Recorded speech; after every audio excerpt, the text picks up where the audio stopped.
আজকে আগরতলা পুর নিগম সহ 13টি সংস্থার পুর সংস্থার নির্বাচন এই সম্পর্কে বামফ্রন্টের যে প্রতিক্রিয়া তা বলবার জন্য আপনাদেরকে আমরা আহ্বান করেছি। আমি সরাসরি 25 নভেম্বরের কথাই বলবো, অন্য কোনো ভূমিকার অবকাশ নেই। আপনারা সকলেই তা জানেন, ইতিমধ্যেই সংবাদ মাধ্যমেও তা বিস্তারিতভাবে প্রকাশিত হয়েছে। শুধু কালকে বিকেলবেলা আমি রেফারেন্স হিসেবে বলবো, কালকে সন্ধ্যার পরে সিপিআইএমের রাজ্য সম্পাদক কমরেড জিতেন চৌধুরী এবং আমি উপস্থিত ছিলাম। একটা প্রেস কনফারেন্স করা হয়েছিল। সেই প্রেস কনফারেন্স আমরা যা বলেছিলাম, রাত্রে যা ঘটেছে, আজকে যা ঘটেছে 25 নভেম্বর এখন অবধি, তাই আপনাদের কাছে আমাদের এই সম্পর্কে আমাদের অভিমত আপনাদের কাছে বলবো খুব সংক্ষেপে।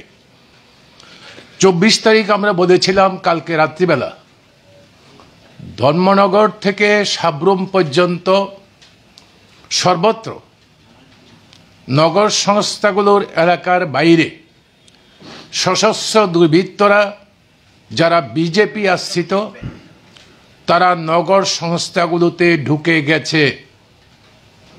এটা একটা সংগঠিত উদ্যোগ ছিল।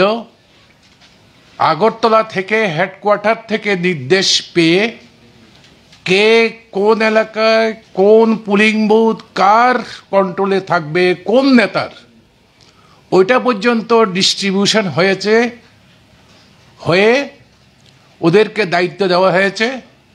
ধর্মনগর থেকে সাব্রুম ইনক্লুডিং আগরতলা এএমসি নগরপালিকা, এখানে কোন কোন বুথ কে কে দখল করবে, কিভাবে তাদের মধ্যে বন্টন হবে, ঠিক সেইভাবেই ঢুকে গেছে। ঢুকে গিয়ে রাত্রে, সারা রাত্রে ভোটারদের বাড়িতে বাড়িতে প্রথমে হুজ্জতি হামলা, কালকে ভোট দিতে যাবেন না, যদি যান তার পরিণতি খুব খারাপ হবে। 2, এজেন্ট যারা বামপন্থী ফ্রন্টের এজেন্ট, যারা প্রার্থীর এজেন্ট, পুলিং এজেন্ট হবে, তাদেরকে মারধর, এমনকি প্রার্থীরা আক্রান্ত হয়েছেন।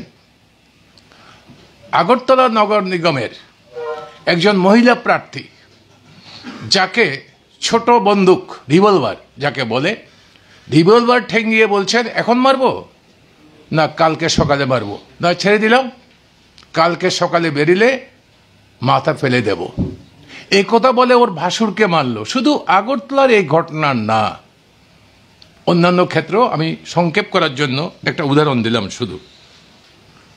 এই সমস্ত ঘটনার পরিপ্রেক্ষিতে সিপিআইএম রাজ্য কমিটির সম্পাদক কমরেড জিতেন চৌধুরী সুপ্রিম কোর্টে এফিডেভিট দাখিল করলেন গতকাল রাত্রে। আপনারা জানেন যে আজকে অন্য একটি মামলা, ত্রিপুরার নির্বাচন সংক্রান্ত বিষয়ে সুপ্রিম কোর্টে শুনানি ছিল, তারিখ ছিল নির্দিষ্ট।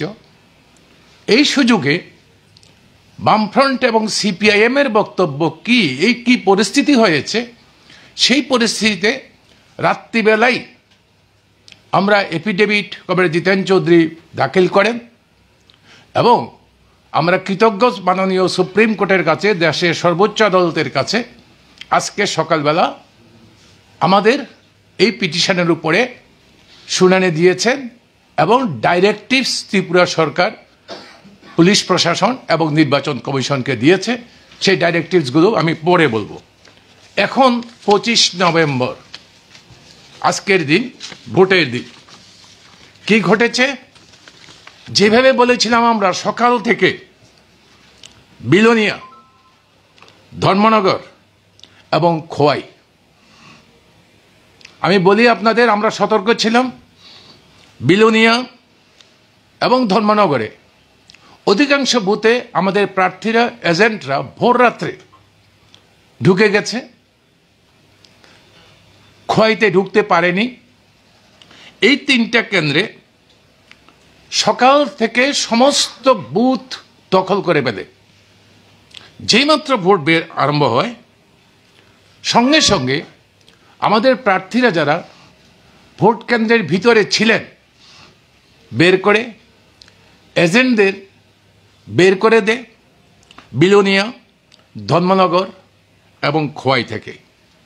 এবং তার সঙ্গে আগরতলা পুর নিগমের এই যে হাওড়া নদী বইছে, হাওড়া নদীর ওই দিকটা মানে ডুকলি মহকুমা যেটা বলে, আমরা আমাদের ভাষায় আগরতলার লোকরা বুঝবেন ভালো করে, ডুকলি মহকুমার সমস্ত পুলিং বুথগুলো একই অবস্থা ধর্মনগর, খোয়াই এবং বিলোনিয়ার মতো।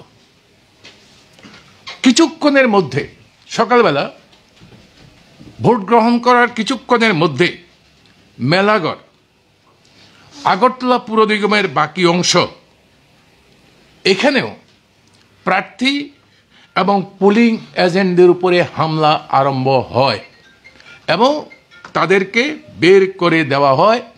শুধু তা না, ভোটারদের ভোট কেন্দ্রে আসছেন, মেলাগড়ে রাস্তার মধ্যে ভোটারদের বাধা দেন মহিলা ভোটার, প্রতিবাদ করছেন, ভিডিও ভাইরাল হয়েছে, আপনারা সম্ভবত পেয়ে থাকবেন। অনুরূপভাবে আমি শুনিনি কোনোদিন আগরতলা তুলসীবতী দ্বাদশ বালিকা বিদ্যালয়, আগরতলার কেন্দ্র বলবেন, এই কেন্দ্রস্থলের পোলিং বুথের ভিতরে এসে সাধারণ ভোটার মারধর করছে, অন্য ভোটারদের তাড়িয়ে দেওয়া হচ্ছে।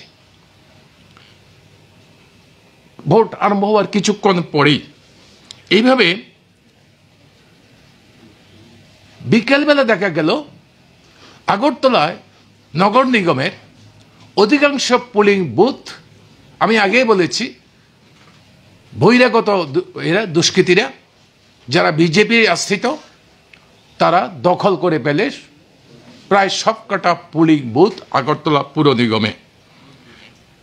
এরকম পরিস্থিতিতে আমরা বামফ্রন্টের যারা প্রার্থী ছিল আগরতলা পুর নিগম, বিলোনিয়া, এই সমস্ত জায়গাগুলোতে, তারা সঙ্গে সঙ্গে আরোদের দৃষ্টি আকর্ষণ করেন।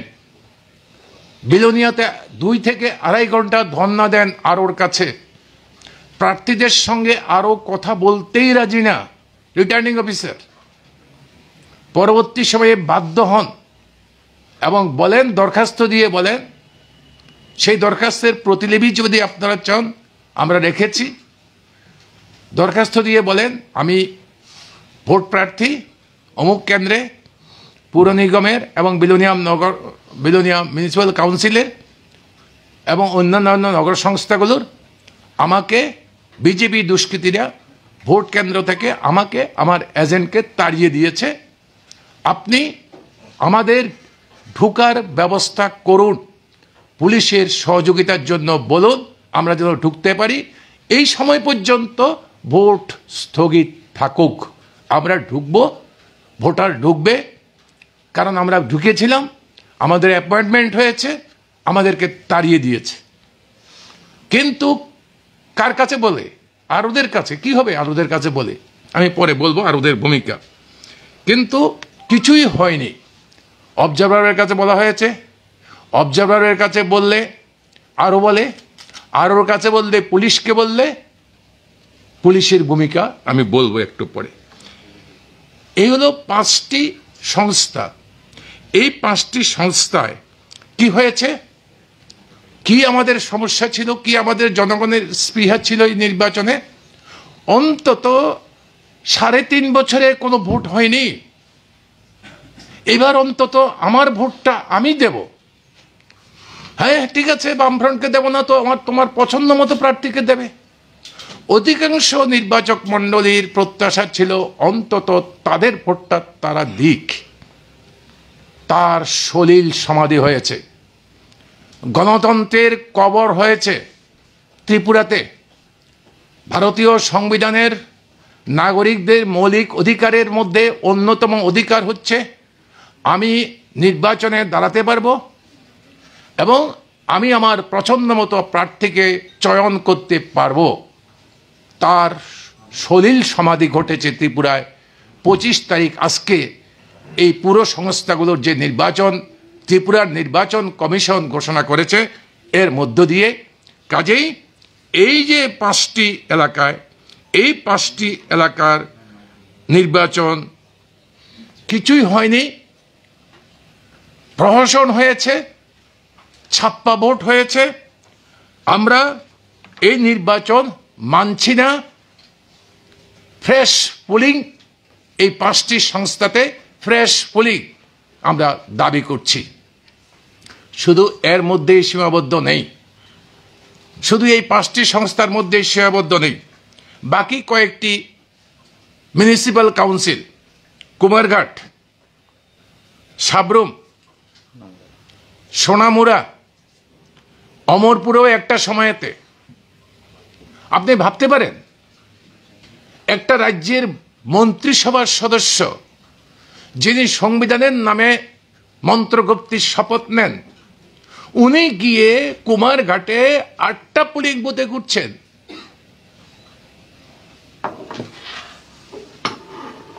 উনি কি জানেন না? না জানলে এই কি বিজেপির মানে দুর্ভাগ্য, যেমন লোককে মন্ত্রী করতে হলো যিনি জানেন না যে নির্বাচনের দিন অন্য জায়গায় যাওয়া যায় না, ভোটার ছাড়া, নির্বাচন কর্মী ছাড়া। গেলেন সাবরুমে, আপনি একটা ভোট কেন্দ্র দখল করলো বহিরাগত গুন্ডারা, mostly they are from Manubazar, দখল করলো। আমাদের লোকরা আরোর কাছে গেলেন, পুলিশ পাঠালো, মুক্ত হলো কিছুক্ষণের জন্য, আমাদের এজেন্টরা বসতে পারলো। পরবর্তী সময়ে আরেকটা কেন্দ্রে দখল করলো। এটা হচ্ছে একদম লাস্ট, নির্বাচন শেষ হওয়ার 1 ঘন্টা আধা ঘন্টা আগে আরেকটা কেন্দ্র দখল করলো। এভাবে সাবরুমের 2টা কেন্দ্র, আপনার কুমারঘাটে আপনার 4টি না, কুমারঘাটে 4টি কেন্দ্র, ছাপ্পা ভোট মারল ওরা। অনুরূপভাবে আপনার মেলাগড়ের কথা আমি আগে বলেছি, অমরপুরেও অনুরূপভাবে ভোট শেষ হওয়ার আগে উদয়পুর থেকে সশস্ত্র দুর্বৃত্তরা ঢুকে ছাপ্পা ভোট মেরেছে, কয়েকটি কেন্দ্রে ছাপ্পা ভোট মেরেছে। ওই সমস্ত এলাকাগুলোর ভোটারদের বাধা দেওয়া এই সমস্ত কাজ ছিল, কিন্তু ভোটাররা সমস্ত হুমকি উপেক্ষা করে অধিকাংশ নির্বাচক মণ্ডলী তাদের ভোটাধিকার প্রয়োগ করতে সক্ষম হয়েছে। এরকম অবস্থায় আমরা বামফ্রন্ট কমিটির তরফ থেকে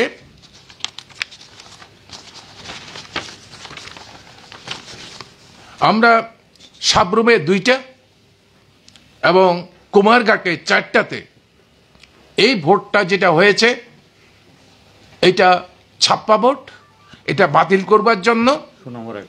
সোনামুড়াতেও অনুরূপভাবে ঘটনা ঘটেছে, এখানেও একটা এই ভোট বাতিল করবার জন্য আমরা দাবি জানাচ্ছি।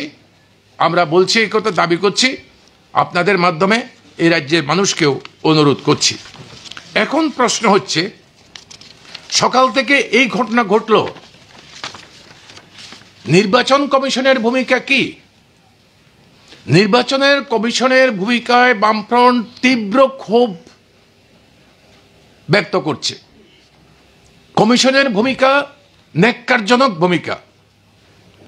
এই কমিশন যা সাংবিধানিক সংস্থার একটা অঙ্গ, এই কমিশন শাসক দল এবং বিজেপি পরিচালিত সরকারের কাছে পুরোপুরি আত্মসমর্পণ করে বসে আছে, পুরোপুরি আত্মসমর্পণ করে বসে আছে। কার কাছে? নির্বাচন। এই নির্বাচন সুষ্ঠু, অবাধ, শান্তিপূর্ণ নির্বাচন, এই হচ্ছে নির্বাচন কমিশনের ভূমিকা। What is the role of DGP, director general of police, যিনি পুলিশের সর্বময় কর্তা ত্রিপুরার? এই সর্বোচ্চ কর্তা কোনো বিরোধী রাজনৈতিক দলের নেতার টেলিফোন রিসিভ করেন না, উনি কাউকে ইন্টারভিউ দেন না, দেখা করতে চাইলে দেখা করেন না। ওনার কাছে যদি যায় উনি ব্যস্ত থাকেন ল অ্যান্ড অর্ডার মিটিং করতে। কিছুদিন আগে আমরা গিয়েছিলাম, আপনারা অনেকে সাক্ষী থাকবেন, আমাদের দেখা করতে দেয়নি, উনি ল অ্যান্ড অর্ডারের মিটিং করছেন। এই কি ল অ্যান্ড অর্ডার?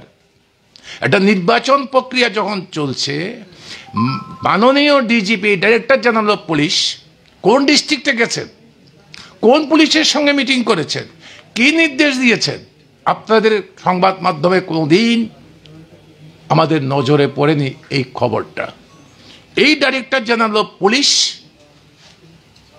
যাকে আমরা বলি ব্ল্যাক শিপ, ওনার নির্দেশে এই রাজ্যে পুলিশের ভূমিকা বিলোনিয়া, আগরতলা, খোয়াই, ধর্মনগরে এই যখন সন্ত্রাস চলছে, ভোট কেড়ে নেওয়া চলছে, নীরব দর্শকের ভূমিকা।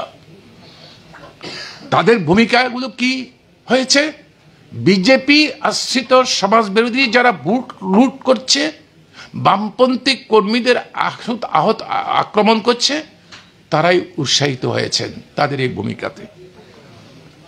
পুলিশের একটা ছোট্ট একটা অংশ হলেও তাদের ভূমিকা ছিল নির্বাচন যেন সুষ্ঠু, অবাধ এবং শান্তিপূর্ণ হয়। সমস্ত পুলিশের কর্মচারীদের, তার সমস্ত অফিসারদের আমরা দোষারোপ করছি না।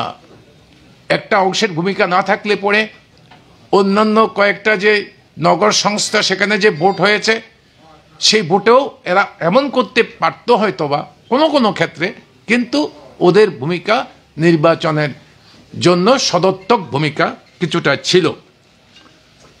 সুপ্রিম কোর্ট, আমি বলেছিলাম কে শুনবে কার কথা, সুপ্রিম কোর্ট ডাইরেক্টিভস দিয়েছে ত্রিপুরা সরকারের কাছে পর্যাপ্ত আধা সামরিক বাহিনী সেন্সিটিভ এবং মোস্ট সেন্সিটিভ, অতি স্পর্শকাতর এবং স্পর্শকাতর বুথগুলোতে আরও বেশি আধা সামরিক বাহিনী, আজকে 11:30টায় সম্ভবত এই ডাইরেক্টিভস ত্রিপুরা সরকারের পুলিশকে এবং ত্রিপুরার নির্বাচন কর্তৃপক্ষকে দিয়েছে যে নিয়োগ করো, যেন এই যে কালকে পর্যন্ত রাত্রির ঘটনাগুলো আমরা জানিয়েছিলাম সুপ্রিম কোর্টকে, ভিডিওগুলো পাঠিয়েছে, এটা বলেছে সুপ্রিম কোর্ট। এবং বলেছে বিরোধী দল বারবার দাবি করছে ওয়েবকাস্টিংয়ের কথা, তোমরা ইলেকশন কমিশন, অথরিটি, কর্তৃপক্ষ, তোমরা ওয়েবকাস্টিং করছো না। ঠিক আছে, এখন এই মুহূর্তে আমরা নির্দেশ দিচ্ছি সমস্ত সংবাদ মাধ্যম, কোনো রেস্ট্রিকশন থাকবে না, তারা ভিডিওগ্রাফি করতে পারবে, ছবি তুলতে পারবে, অবাধে ঢুকতে পারবে। অবশ্যই তোমাকে জানাবে, ভোটের বাক্সে হাত দেবে না, ভোটিং মেশিনে হাত দেবে না, তারা যাওয়ার অনুমতি দিতে হবে। আপনারা জানেন আগে অনুমতিটা রেস্ট্রিক্টেড ছিল, কিন্তু সুপ্রিম কোর্টের এই ডাইরেক্টিভস কে কার্যকরী করবে? এই ইলেকশন কমিশন, যা আমি আগে বললাম, এই ডিজিপি, এরা কার্যকরী করবে, যা একটা কলাপাতা হয়েছে। কাজেই এরকম অবস্থার মধ্যে আমাদের মূল বক্তব্য হচ্ছে আজকের এই নির্বাচনের নামে যা হলো তা আবারও প্রমাণ করলো যে বিজেপি মানুষের উপরে আর আস্থা রাখতে পারছে না, ত্রিপুরার শাসক বিজেপি দল। নাহলে পরে সমস্ত গুন্ডাবাজির উপরে এবং পুলিশ এবং প্রশাসনের এক অংশের লোকদের ন্যাক্কারজনকভাবে এইভাবে দলীয় স্বার্থে ব্যবহার করতেন না। মানুষের এটা একদিকে যেমন এই শিক্ষা আমরা পেলাম, মানুষ, ত্রিপুরার মানুষ, আগরতলার মানুষ, তারাও একটা অভিজ্ঞতা হয়েছে। কি অভিজ্ঞতা? আগে শুধু সিপিআইএম এবং বামপন্থীরাই বলতো বিজেপির ফ্যাসিস্ট সুলভ আক্রমণের কথা 2018 পরে। এবার আগরতলা শহরের নাগরিকরা বা এই নগর সংস্থাগুলোর নাগরিকরা সবাই বামফ্রন্টের সমর্থক না তো, অন্য দলেরও তো সমর্থক আছে। তাদের নিজের জীবনের অভিজ্ঞতায় এরা যে কতটুকু যেতে পারে, কি ধরনের ফ্যাসিজম করতে পারে, গণতন্ত্রের নিধন যজ্ঞে তাদের কি ভূমিকা হতে পারে, বিজেপি কত নিচে নামতে পারে, আগরতলা শহরের নির্বাচকদের অনেকের মুখে আজকে ভোট গ্রহণ কেন্দ্রে বাধাপ্রাপ্ত হয়ে তাদের মুখ থেকে বেরিয়ে এসছে, এই কথা বামফ্রন্টের নেতারা শিখিয়ে দেয়নি। কাজেই এই অভিজ্ঞতা হয়েছে। এই অভিজ্ঞতার নিরিখে একদিকে যেমন আমরা দাবি করছি এগুলো নতুন করে নির্বাচন করা, ফ্রেশ পুলিংয়ের কথা, অন্যদিকে এই অভিজ্ঞতার নিরিখে এই সরকারের পারফরমেন্স জিরো নয়, -0। মানুষ ক্ষুব্ধ।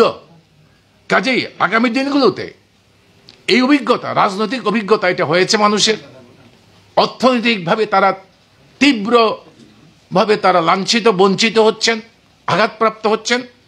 মানুষকে আমরা বলবো আগামী দিনে ত্রিপুরার নির্বাচকরা, ত্রিপুরা আপামর মানুষ ধর্ম, বর্ণ, সম্প্রদায়, দল মতের ঊর্ধ্বে উঠে সবাই ঐক্যবদ্ধ হবেন। যারা এই রাজ্যের গণতন্ত্র রক্ষার জন্য নিজের অন্ন, বস্ত্র, বাসস্থান, শিক্ষার দাবিতে আন্দোলনকে আরও জোরদার করবেন, বিজেপিকে কোণঠাসা করবেন, পরাজিত করবেন, এই আবেদন আমরা বামফ্রন্টের তরফ থেকে, আমরা এই নির্বাচনের অভিজ্ঞতা থেকে আবারও আপনাদের মাধ্যমে নির্বাচক মণ্ডলীর কাছে এই কথা বলবো। অতটুকুই হচ্ছে আমাদের যা আজকের যেই ঘটনাবলী, 25 তারিখের যে ঘটনাবলী, তার থেকে যে ঘটনাগুলো ঘটেছে, আমাদের দাবি, আমাদের অভিজ্ঞতা, আগামী দিনের কাজ, এই সম্পর্কে আমি বললাম। We the left front, we will submit a memorandum to the Election Commission also and to the Supreme Court also. Supreme Court also, as because this case is not postponed or still pending. Still pending. That's why we will argue with this argument so that Supreme Court will intervene. We will go.